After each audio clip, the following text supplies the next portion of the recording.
This is the inaugural edition of the Prairie Populists. It'll be a series of television shows the Nebraska Democratic Party will put on to interview our office holders and candidates and get out our point of view on public policy issues. And we are very pleased to have as our first guest State Senator-elect Kate Bolz. She was elected to the legislature just last month from Legislative District 29 in Southeast Lincoln. This was a remarkable result because LD 29, I've lived there since 1992, and there's never been a Democrat who has served as our state senator. For the last 20 years I've lived there, it's been all Republicans. So this was a tremendous result and an excellent result, and I'm very pleased to have her on our show. Senator, how are you doing today? Great, thanks for having me. Oh, my pleasure. Thank you for appearing on our inaugural edition. So just a little starting point. Where did you grow up, Senator? Sure, I grew up just southeast of Lincoln in a small town called Palmyra, Nebraska, on a farm. My dad still farms out southeast of Palmyra, and went to Nebraska Wesleyan University. Proud of my Nebraska roots. Absolutely. So what in your experience growing up in Palmyra caused you to become interested in public policy and elective office? You know, I think the culture of a small town and the culture of Nebraska really lends itself towards service, towards focus on community, towards good stewardship, and frankly towards common sense. I think a lot of people have Nebraska farm roots and they just want to see reasonable decisions made at all levels of government. What did you get your undergraduate degree at Nebraska Wesleyan? Communications and sociology in 2001. And then I did basically a volunteer program related to hunger issues for a year and got my graduate degree at the University of Michigan in social work. And what was your degree in Michigan in social work? What does a social work degree qualify you to do? You know, I think the thing that I received from my social work education was really a strong sense of serving the people, of valuing relationships and making sure that the decisions are made represent and respect the dignity and self-worth of all people. And so I think those skills really translate to a public servant role. Okay. It's my understanding you worked for the Appleseed Foundation after you got out of graduate school? Mm-hmm. That's right. What is the Appleseed Foundation and what did you do for Appleseed? Sure. We're a nonprofit, nonpartisan public interest law firm and advocacy organization. I worked on a variety of economic opportunity pieces of policy and program, and to me that means making sure that families have what they need to succeed in our workforce, whether that's job training or higher education. And what was your job at Appleseed? My title was policy analyst. And I unfortunately will be moving on from Nebraska Appleseed, but continue to respect their work, and I know they'll continue to contribute to strong policy in our state. I have great respect for Appleseed. Senator Danielle Conrad from the North Lincoln District is an excellent state senator. She's a fellow Appleseed alumni. We're very supportive of Senator Conrad. She's doing a tremendous job, so I think it's an excellent background for being in the state legislature serving at Appleseed. So that's an outstanding background. Senator Conrad has just done a great job for us. So when did you announce your campaign? In late 2011? That's right. In November of 2011, we campaigned for the District 29 seat for almost a year, and honestly, I enjoyed every minute of it. The people of the district showed incredible kindness and intelligence. I was kind of pleased listening to you announce the name of the show as the Prairie Populist, because I think South Lincoln really does have a populist attitude. They want to know their elected officials, they want to be directly engaged and involved, and they really are independent-minded, and so that populist title I think fits quite well. I've got to say I was very impressed by your campaign. I think you called me in November 2011. You hired Kate Wolf as your campaign manager. She did a great job, and she's had a lot of excellent experience in other campaigns. And so I knew that your campaign was off to a good start when you called me more than a year ago, and when you hired Kate Wolf. And I think your campaign is a template for other people running for legislature or other local offices to follow in order to get elected. A very impressive young man, Adam Moorfield, met with me yesterday, talked about his aspirations to run for the seat currently held by Senator Conrad. And one of the first things I mentioned to Adam was you should talk to Kate Wolf and you should talk to Kate Bolz about how to win a legislative race. And to his credit, he already talked to Kate Wolf. Good. Well, that's kind. You know, we were very dedicated to making sure we reached out to the residents of District 29 as much as possible. I think we're in a time frame in our political history where people are feeling disconnected from their government. And I wanted, as a candidate, to be as accessible and as relatable as possible. And as your state senator, I hope to have the same opportunity to meet with all of my district residents and understand their points of view. How many doors did you knock on during the rated as a state senator? January 9th. And so that's when the session begins, I take it? That's right. Committee assignments will occur that day, and then we'll get to work. Okay, I'm sure you're already starting to do some research. That's right, yeah. Some bills I have in mind that I think are reflective of things I heard on the campaign trail, and I hope to serve on the Appropriations Committee. I really think that that's one of the best ways to serve the district, is to make sure that our budget reflects our real needs, that we're balancing the interest of taxpayers with the interest of people in need of programs and services. And I think we need to make sure that our dollars are well accounted for. Okay, what are the duties of the Appropriations Committee? We're basically the budget committee. We're the folks who are in charge of the state's checkbook. And it's really important that we not only take advantage of the resources that are available to us to fund things that are important to the day-to-day lives of people, like schools and nursing homes and public safety officials, but also make sure that things that are outdated or are not coming to fruition don't continue to receive resources if that's not useful anymore. So we're really the keepers of the checkbook. It's my impression the Appropriations Committee is actually very influential. It seems like in the last few sessions, the budget that's reported out by the Appropriations Committee tends to be approved with some slight modifications by a fairly wide margin. Is that how it's worked out the last few years? That's right.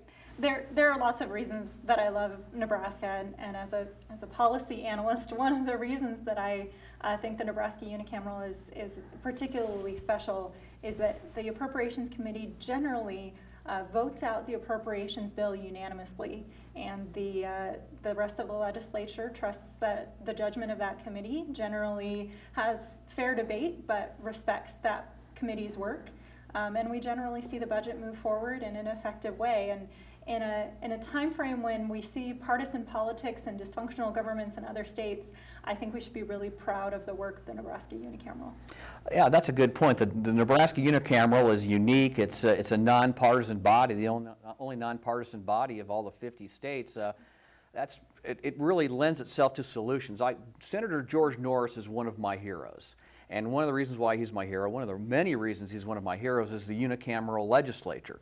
Because you don't have two bickering party caucuses, the senators are more likely to work together to solve problems. A really good example was the bill on the Commission on Industrial Relations in the 2011 session, collective bargaining for public employees, and they had a virtual civil war in states like Wisconsin and Ohio regarding collective bargaining for public employees. But in Nebraska, Steve Lathrop, a Democrat, Mike Flood, a Republican, and others worked together, put together a bill, reported it to the floor, and eventually passed 48-0. So I guess reflects the genius of George Norris. It allows people to come together and create solutions as a nonpartisan legislature. We should all be thankful for that feature. And what's really remarkable is that here in Nebraska, several Democrats will be chairing some of the key committees in the next session, is my understanding.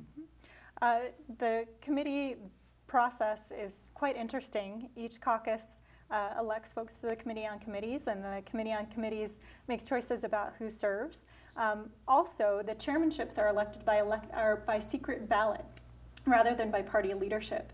And I think that really, as you said, makes the vision of George Norris real, because it really is an opportunity to vote for the best person for the job.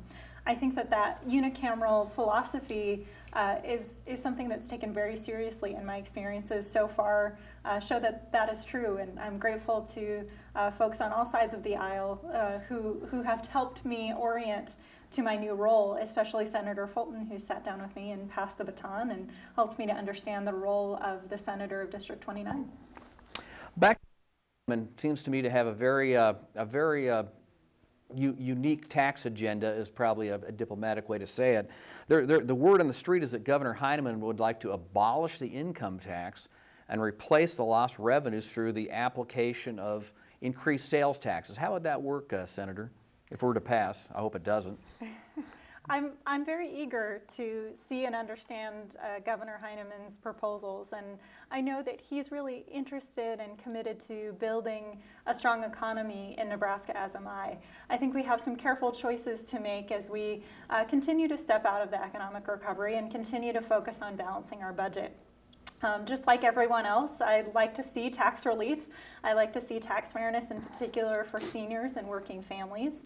And so I think we need to move forward very cautiously with any tax-related ideas. We need to make sure that we have an adequate funding base so that we can fund those priorities of public safety and education.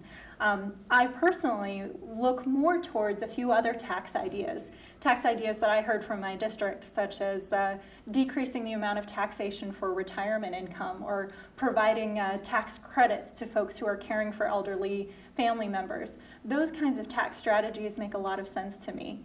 And I'll consider Governor Heinemann's proposals, take them seriously, but I think it's very important that we make sure that we balance our budget and continue to serve our citizens first and foremost. You know, the way I see it is, if you were to abolish the income tax, let's say, you'd have to eliminate like sales tax exemptions on food, for example, and it would be a very aggressive change in the tax laws, because the wealthy would be paying a lower amount of taxes, because they wouldn't be subject to federal income taxes anymore. And sales taxes tend to be fairly regressive, because the poor and the middle class pay a higher percentage of their income for necessities like food than the wealthy do. So I think this would be a regressive tax scheme that would be a drag on the Nebraska economy, because the middle class would have fewer dollars to spend to stimulate the economy. 70% of consumer activity is driven by consumer spending. 70% of economic activity, I should say, is driven by consumer spending. You have to have a middle class with money to spend. If we increase sales taxes to the middle class, this will be a drag on the economy, slow down economic growth in Nebraska. So I would say any scheme to eliminate the income tax and replace it with increased sales taxes would be a very poor idea. There's also some talk, I think in the last session, Governor Heinemann tried to abolish the inheritance tax, which goes largely to finance county operations. And the word on the street was, if that were to occur, then property taxes would increase at the local level. What would you make of another attempt by the governor to abolish the inheritance tax and raise property taxes on folks in the middle class? I actually think that these conversations about taxation are fascinating, and I think some of the motivation is related to having a strong business climate. However, the Journal-Star and Forbes magazine just announced last week that Nebraska ranks 6th in the nation for having a strong community and a strong environment for business. So I think we're doing a lot of things right, and I think we should be really thoughtful about whether or not it's necessary for us to take a look at things like inheritance taxes, which, as you say, Dennis, fund some really important county services.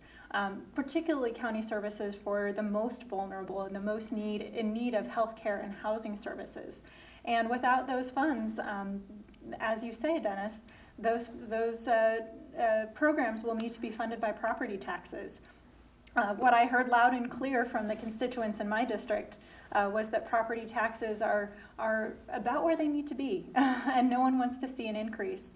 So we need to be thoughtful about whether or not changes in the inheritance tax would have a negative impact on the most vulnerable and on our property taxes. What's interesting about the proposal that Governor Heinemann had last year to abolish the inheritance tax was that here in Lancaster County, all the Lancaster County board members, Republicans and Democrats alike, were opposed to this bill because the county would have lost a very important source of income, and they would have been forced to make some significant program cuts in some vital programs, and/or increase property taxes in the middle class. So Republicans and Democrats alike on the county board in Lancaster County were opposed to that bill last year, and that's one of the reasons why it did not pass out of the legislature. But I'm hearing that Governor Heinemann would like to try to pass that proposal again. It seems like the governor is very concerned about tax ratings from some kind of trade groups or special interest groups. It's my understanding these trade groups, special interest groups with these so-called tax ratings are largely financed by the wealthy and by corporations. I suppose this kind of tax scheme might help the wealthy, but it would not help the middle class. And as you discussed, I mean, recently Nebraska's business environment has been rated number 6 in the entire country. And to get a good rating like that, it's not just about taxes, my friends. There's other issues. Businesses want a good public school system. Nebraska has a very good public school system, a very good public university system. So we have excellent employees in the state that are the product of a very fine public school system. We have excellent infrastructure in Nebraska, and we have relatively low transportation costs in the state. So taxes is not the only issue. The right is overly obsessed with taxes on the wealthy. That's just one factor out of many in determining economic growth and prosperity for our society and for our state. Another thing on the legislature's agenda will be the Medicaid expansion as part of the Obamacare bill. The Obamacare bill survived constitutional muster from the Supreme Court, and one of the big features of Obamacare will be the expansion of Medicaid, which will allow a lot of poor people who've been lacking health insurance for many years to obtain health care coverage. What is your view on the Obamacare Medicaid expansion? Mm-hmm. It's going to be a really interesting and exciting debate. I think it is a step that our state should take and move forward with, but we need to do it in a sustainable and fiscally responsible way. The most recent report from the University of Nebraska Medical Center found that Medicaid expansion will not only cover thousands of uninsured Nebraskans, but will also create or sustain over 10,000 jobs and bring millions of dollars into our state. At the same time, we need to make sure that we're caring for the needs of our medical providers, the hospitals and doctors. And those folks really will see a benefit from the reimbursements of expanded Medicaid. Further, as you were saying, Dennis, this is not only cost savings in terms of dollars, but it's cost savings in terms of human well-being. Providing preventative care for people and for families, for kids, will not only make sure that their well-being is well taken care of, but will also save us dollars down the road in terms of preventative care. I mean, several studies show that the Medicaid expansion will both save lives and save money. Will also reduce the number of bankruptcies. 50% of bankruptcies are caused by medical debt, so we'll reduce the number of bankruptcies. Our middle-class families will have more money to spend. So I think that's a very important consideration in dealing with the Medicaid expansion. It's my understanding the governor is opposed to the Medicaid expansion. Do you believe the votes are there, the 30 votes are there necessary to override a potential veto by the governor? You know, I'm not sure I know the body well enough to be able to predict that. But I do know that the Nebraska legislature is a reasonable body. And we all recognize, no matter what your opinion is on the American Health Care Act, that now it's the law of the land. And it's our job as Nebraska legislators to make the best of it for our state. And I think we really can do that by creating a thoughtful plan that not only cares for the needs of our citizens, but also assures that we can pay for it down the line. I'm optimistic about the chance of a veto override of the Medicaid expansion from Governor Heineman. His veto last year on the prenatal bill was overridden, and this last election cycle, we now have 3 new Democrats in the state legislature who will be likely to support a Medicaid expansion. Rick Kalowski was elected in Millard. You were elected in LD 29, and Sue Crawford was elected in Papillion and Bellevue. So we have 3 excellent new Nebraska state senators who are Democrats, who I think will be supportive of the Medicaid expansion. And one point I want to make about the Medicaid expansion, my friends, is once again we can thank the leadership of Senator Ben Nelson for the Medicaid expansion. Thanks to Senator Nelson's efforts, 100% of the Medicaid expansion for the first 4 or 5 years will be financed by the federal government. And then after that, the 90% of the Medicaid expansion will be financed by the federal government. That we can thank Senator Nelson for his leadership in making sure the states were not, saddled with an unfunded mandate as part of the Obamacare bill. Last year in the session, one of the more interesting and dramatic moments was when Governor Heineman's veto of the prenatal bill was overridden by the legislature. What does a prenatal bill do, and what are the prospects for the session for the prenatal care bill? Sure. This piece of legislation assured Medicaid health care coverage for all pregnant women in the state of Nebraska, regardless of their current documentation status. And that bill, to me, was really a pro-life bill. It's a bill that protects the health and well-being of babies and is a good investment in preventative care for babies and women who don't get the adequate care while they're in terms of pregnancy. We pay millions of dollars in costs in the neonatal care units. So it's a bill that not only cares for babies but also saves Nebraska dollars. I hope that bill will remain as enacted in the last legislative session. I have not yet heard of any action otherwise. Didn't Nebraska Right to Life support the prenatal bill in the last session? They did. And what was their rationale for supporting the bill? You know, I think a lot of people just recognize that it was the right thing to do. It's protecting a baby that will ultimately be a Nebraska citizen. Didn't several prominent Republicans support the prenatal bill as well, too? Absolutely. Yeah, lots of courageous leaders in our state made sure that those babies have their needs taken care of. For example, then Speaker Mike Flood supported the bill. That's right. So in other words, the bill had bipartisan support. Absolutely. So that was a good move when the legislature overrode Governor Heineman's veto on that, because the prenatal bill will save money. It will also save lives too. It will improve the quality of life for Nebraskans. Once those babies are born, they're United States citizens. So we're going to save money and save lives by providing expanded health care access to all Nebraskans. Senator Bolz, what are your plans? Lots of good plans in the works that really align with my campaign platform. One thing that I hope to bring up again is actually something my predecessor, Senator Fulton, worked on, which is a tax credit for folks who are caring for elderly relatives. I think that's important as we have an aging population. I'm looking at a bill related to changes that are coming in the GED so that folks can have the resources they need to pass that test. These days, a high school diploma is just a minimum credential to succeed in the workforce. And child welfare remains an issue that is of importance to the Nebraska legislature, and an issue that I hope to contribute my skills and background in social work to. Yeah, the child welfare privatization, unfortunately, was just a miserable failure. It cost the state a lot of money, and it really hurt children. It hurt kids. It was a complete failure. What do you think we can do to reverse this failure and put child welfare back on the right track and help our citizens? I think that some of the choices that the Nebraska unicameral made last year to pull back child welfare into the auspices of the state to make sure that we have state level oversight was really important. I think the next step is assuring that we prevent kids from entering the child welfare system in the first place, whether that's supporting families or providing parenting classes, or simply making sure that caseworkers are trained to know their options when dealing with a family in crisis. Those are all things that we need to start looking at so that we prevent entry into the system rather than manage the lives of children once they've already entered state care. Well, thank you very much for your time today, Senator Bolz. We are looking forward to working with you in the next session of the legislature in the next 4 years and presumably the next 8 years. I think Legislative District 29 in Southeast Nebraska is in very good hands. Thank you so much for coming on, and we look forward to visiting with you again sometime in the near future. Wonderful. Thanks for having me, Dennis. My pleasure. Ladies and gentlemen, I want to explain to you why we are Democrats. We are Democrats because the Democratic Party is the party of the people. The wealthy are already well represented by the Republican Party. The middle class and the poor, they need somebody to stick up for them and represent them. And that's what we do as Democrats, my friends.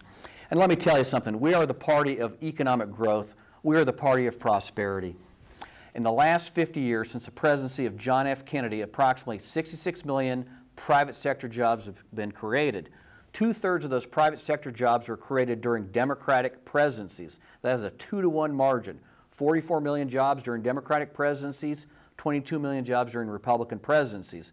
And that's just not an accident. That's just not a coincidence. Our policies, our approach to policy have led to that successful result. We believe that empowering the middle class is the key to economic growth and the key to prosperity, providing our citizens with a hand up, not a handout, so they can pursue their opportunities, achieve the American dream, health care assistance, educational assistance. These are the things that create a strong, healthy middle class. 70% of economic activity is generated by consumer spending. You need a strong middle class to do that. The Republican policies do not create a strong middle class. They focus all the help and the assistance to the wealthy in the hopes that it will all trickle down. Well, recent history shows it does not trickle down. A very good example of the failure of supply-side economics can be seen with Mr. Mitt Romney, the failed Republican presidential nominee this year. Romney received tax breaks from the Bush tax cuts. He put the money in the Cayman Islands and Switzerland and Luxembourg. He didn't create any jobs by doing that. Instead, he deprived the American taxpayers of revenues that they needed and they deserved. Mitt Romney is an excellent example of why Republican economic policy is a failure and why they create so few jobs. And another difference is the stock market performs much better under Democratic presidents. Going back for the last 50 years to the Kennedy presidency, if you had put $1,000 in the stock market during just the Democratic presidencies, your $1,000 stake would have grown to $11,000. If you'd put your $1,000 stake into the stock market just during the presidency of Republicans, your stake would have only grown to $2,000. A significant difference. Once again, it shows the key to economic growth and prosperity for all, including the wealthy, is empowering the middle class. In the last 20 years, I'll just give you some more examples. The last 20 years completely debunk Republican economic policy and vindicate our approach. When Bill Clinton proposed to the Congress in 1993 a responsible package of spending cuts and tax increases to the Congress for passage, every Republican in the country predicted that we would go into recession, the economy would be ruined. All those Republican predictions of doom and gloom proved to be utterly and completely wrong. During the Clinton presidency, 22 million jobs were created during 8 years. That's over 200,000 new jobs per month. Unemployment declined from 7% to 3%. President Clinton transformed what was then the record budget deficit to record surpluses by the time he left office in early 2001. Well, when President Bush took office in 2001, apparently he didn't think that peace and prosperity was good enough. He thought we could do better. So President Bush gave us an approach with a series of tax cuts largely focused on the wealthy. 43% of the Bush tax cuts went to the top 1% of income earners. Supposedly these so-called job creators would go out and create jobs. Unfortunately, President Bush's approach proved to be a complete failure. Only 31,000 jobs per month were created during the Bush presidency. And originally when Bush proposed these tax cuts, he predicted 200,000 new jobs per month would be created. Obviously the tax cuts that he proposed and implemented proved to have fallen well short. When President Obama took office in early 2009, the economy was losing 700,000 jobs per month. We're in a near depression. And President Obama, through his brave leadership, passed the 2009 Recovery Act, the 2009 stimulus bill. 3 nonpartisan sources have told us the stimulus bill ended the near depression and created the recovery that began in early 2010. This year, in 2012, 150,000 jobs per month have been created during the calendar year 2012. The economy appears to be showing signs of finally turning around after 4 years of malaise. The housing market is beginning to show some serious signs of life, beginning a strong recovery. However, our recovery is threatened by the radical Republicans in the Congress. The fiscal cliff will take place by the end of the year unless this problem is solved. Earlier this year, the Senate passed a bill that would extend the Bush tax cuts for 98% of Americans, those that make less than $250,000 per year in income. Senator Ben Nelson voted for the bill. Senator Johans voted against it. I would urge the House Republicans and our delegation to immediately pass the Bush tax cuts for 98% of Americans. I would urge my friends in the Democratic Party to call our Republican elected representatives and urge them to pass the Bush tax cuts for 98% of Americans immediately. A better word for the fiscal cliff is the austerity bomb. We don't want the Tea Party, we don't want the Republican Party to drop the austerity bomb on the middle class and shut down what's promising to be a good economic recovery. I thank everybody for watching the show. I hope you enjoy it. We'll come back and do this again. And go to nebraskademocrats.org. I submit an article on a weekly basis on the various and relevant political issues of the day, so take a look at that. Hopefully give you some good information. Thank you very much for watching. See you soon. I think we did it.